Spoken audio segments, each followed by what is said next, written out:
No, no, no, you're not supposed to pray now for God to take vengeance on your enemies. I know you want to, and it's tempting, but it's not time for that. It's time for conciliation and peace. I didn't say God wouldn't do it. I think God will do it, and I have evidence of that, even for us. But for Israel, we have proof that he's going to do it. And the bottom line here, for everybody who wants to see the enemies of God and the enemies of us get what's coming to them, vengeance is mine, saith the Lord. And you have to put the TH in there, saith the Lord, especially when dealing with vengeance, because it's a very holy topic. And when holy topics are around, we need to add TH to almost every word, especially verbs. We wanteth to giveth the judgment it's doeth. Oh, I just added it to a noun. That is permissible as long as weather is permitting. So what I want to do is, now's the time for persecuted people to pray for their enemies, as Jesus did. We're still in that window of grace. But the window is going to close. That's what few people realize. The reason is because we're in it, and we've known nothing but it. I don't know many of you who are more than 2,000 years old. And so you were never born in a day where vengeance was on the lips of the people, and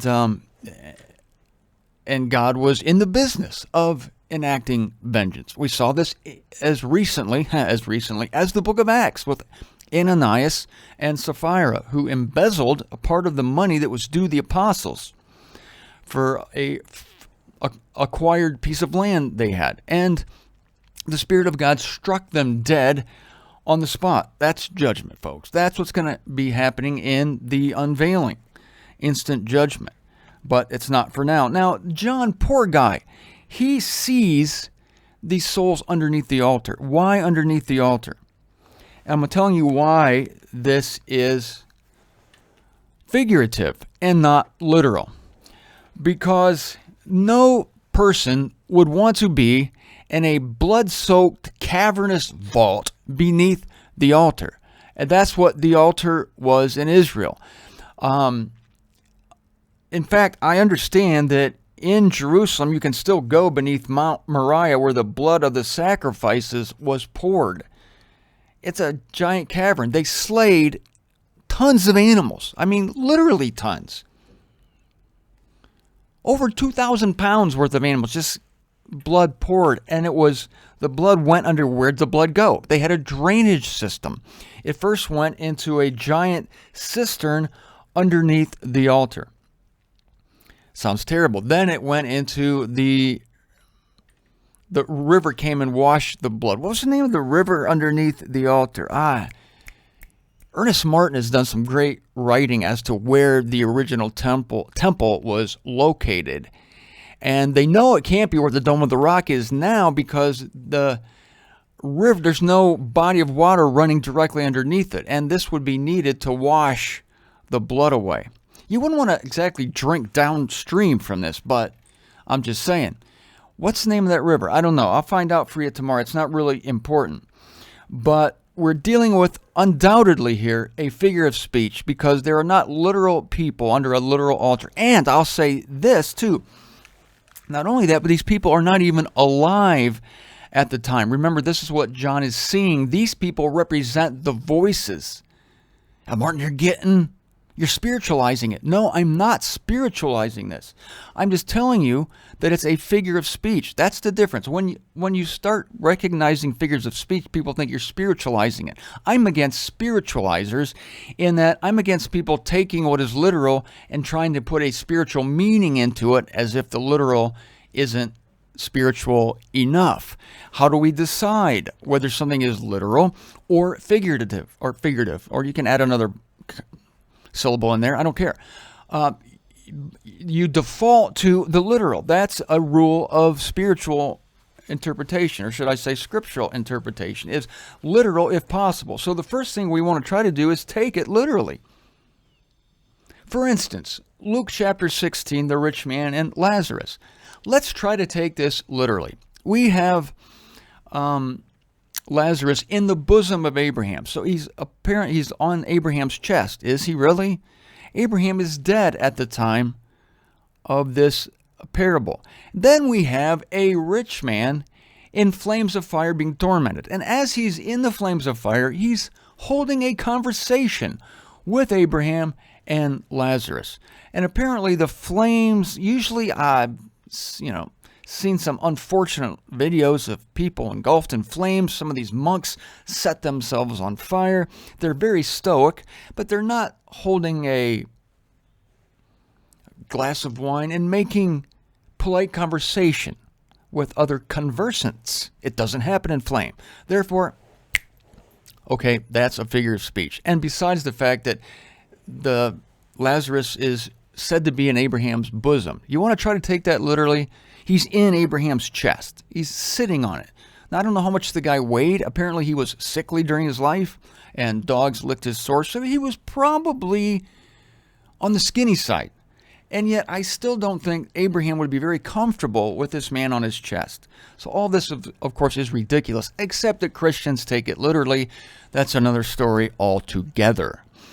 So likewise here, we're going to take it literal if possible.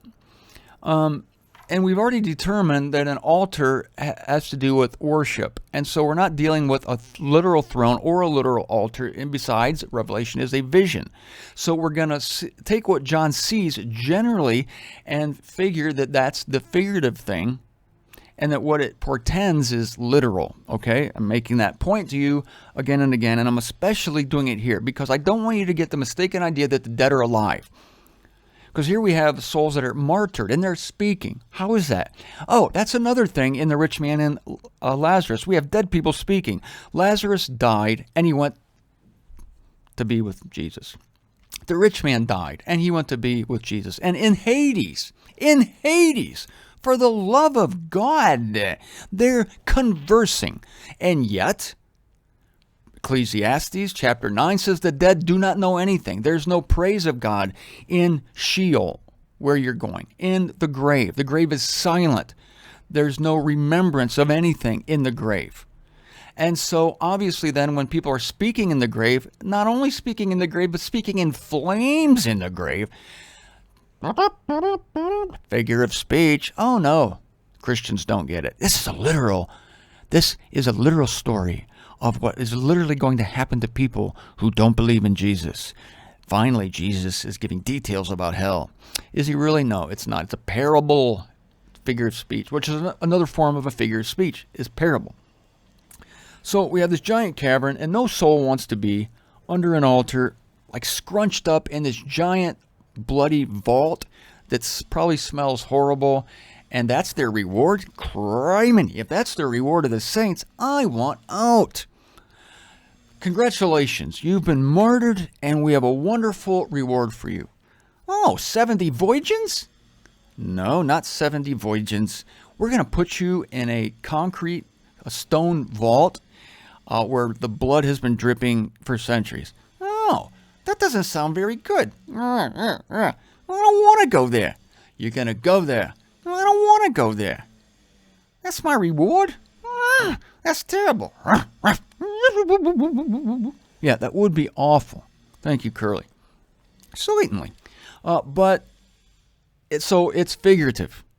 And it speaks of again of those who have been martyred in the name and for the sake of the truth. Undoubted figure of speech. Now, we have to correct a translation here, as we usually do.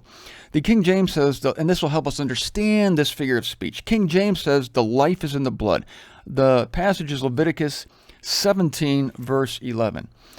This is how it should read. I'm quoting now from the concordant version of the Old Testament.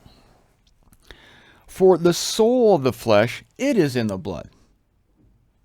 The soul of the flesh is in the blood. Not the life. The life is in the spirit. So the soul, as I spoke to you last week on the blood of Christ, soul speaks of suffering. And these martyrs beneath the altar have suffered. and they cry out for vengeance. The blood of Abel cried out. So blood doesn't cry, does it? Another figure of speech. See how easy it is? Literal if possible. We're going to default to the literal. I gave you this example before. Maybe this is, I look at my time. Maybe it's not a good time to tell you this. Let the dead bury their own dead. I'm going to default to the literal. So do dead people bury people? Never seen it, except in zombie movies. But I don't watch zombie movies because I hate death. I don't understand. I'm sorry if I'm offending zombie fans. I don't understand the glorification of death. I hate it. But Martin, they're living dead people. Yes, I hate that very concept. Because for one thing, it engenders this theological misconception that dead people are alive. Forget it. Anyway, so dead people don't hold shovels. Therefore, that is a figure of speech. Let the dead bury their own dead. Are dead people buried? Yes. So the second dead is literal. See how you can do this? You can do this. I'm teaching you how to fish. So Leviticus 17:11. For the soul of the flesh, it is in the blood. And I give it to you on the altar. Look at that. To make a propitiation for your souls, for it is the blood which is making propitiation for the souls. Now, combine this with the fact that the blood of the sin offering was poured out at the bottom of the altar. And you can read about that in all its lovely, juicy red details in Leviticus chapter 4, verses 7 and 18. Tomorrow, I'll start with that. I'm going to go to those passages, and tomorrow I'll lead with Leviticus 4, 7 and 18, because that's a key to understanding this whole scene of why these souls are crying out. And of course, white robes.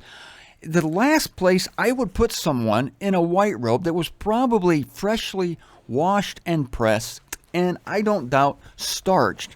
The last thing I would do is put those people in a cavern, a stone cavern that has been soaked in blood. That would be, well, the cleaners would like it. Yeah, the dry cleaners would be all for it, but that would be very impractical if you're going to be presenting these saints anywhere. But no, these saints are not literally alive because, for one thing, the resurrection has not occurred yet, right? Nobody has ascended to heaven right now except one, Jesus Christ.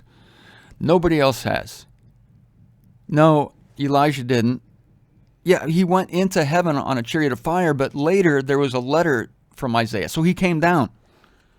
I know you don't read about the literal landing, but people assume that Elijah went and stayed there. He didn't say he went into the celestial realms, or like Santa Claus with his 8 jolly reindeer going past the moon. He was in heaven. He was seen by Elisha in a magnificent display, but he came back. Enoch was transferred. Enoch is another person people think, well, he went to heaven and he's alive. No, he's not. He's dead. He's mentioned as one of those who have died in faith in Hebrews chapter 11. He was translated. He was in trouble, and God translated him, took him to another place to bring him to a place of safety. People read into this stuff. So these people aren't alive. So the key is to understand that the blood represents the soul. The soul is in the blood, not the life. The life is in the spirit. God breathed life into Adam. He became a living soul, a combination of breath. That's what it sounded like when Adam was given life. This is it. Ready?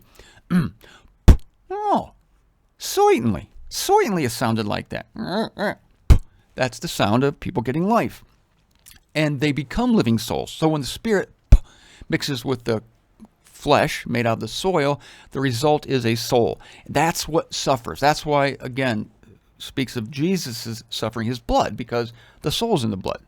So these souls under the altar that John sees, and he sees this. He actually sees it. Oh my God, that's a disturbing vision. I'm seeing a bunch of people in a stone cavern that reeks of blood, and they're wearing white robes.